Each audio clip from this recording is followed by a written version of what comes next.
From the WLRN Miami Herald Newsroom, I'm Wilson Sayre. Almost 2 years ago, Darren Rainey was found dead in a scalding hot shower at Dade Correctional Institution.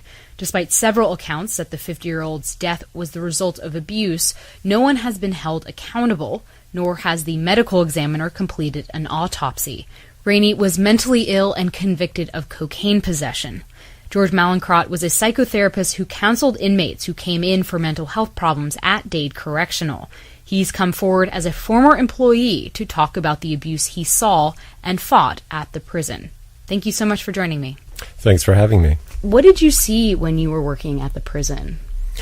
Well, I've seen the trash talking that maybe went over the line, and when I was new and fresh into my prison experience, I blew it off.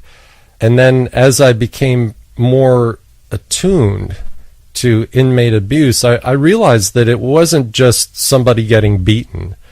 I did a number of incident reports on guards that would go by an inmate's cell and torment them, call them really nasty names. I mean, diaper sniper, baby raper, and then a whole lot of names that I can't repeat.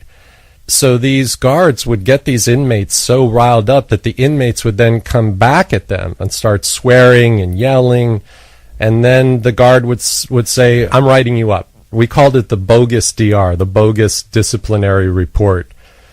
And so they would ensnare these inmates. And when you have a DR, you don't get canteen, you don't get certain things. Your privileges are reduced.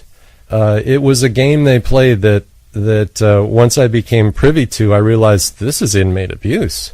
Did you ever bring that up to superiors when you were there? Yes. An inmate named Joseph Swilling was beaten by guards. He was handcuffed behind his back, thrown to the floor in this hallway where there were no cameras, and 4 or 5 guards started kicking him. After he revealed to me directly that he had been beaten, I asked, are we going to talk about this? Are we going to do something about this? We just had what amounts to what I thought was a felony assault.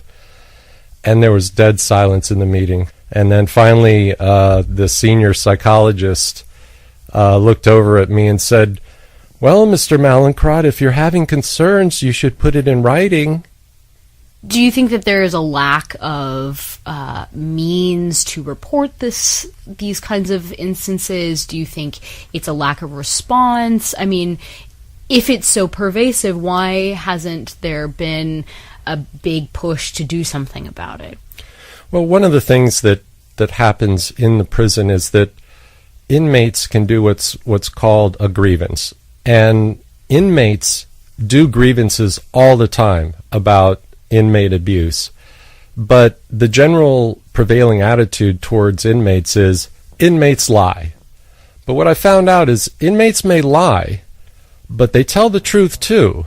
And we need to pay attention to what they're saying. These guys that are in prison and definitely deserve to be there, they're there to pay their debt to society, not to get tortured or beaten or murdered. So I'd like to see that resolved. Thank you so much for talking with me. You're welcome. George Mallinckrodt is a former psychotherapist at Dade County Correctional Institution. Florida Department of Corrections did not respond to requests for interviews. This is WLRN Miami Herald News. I'm Wilson Sayre.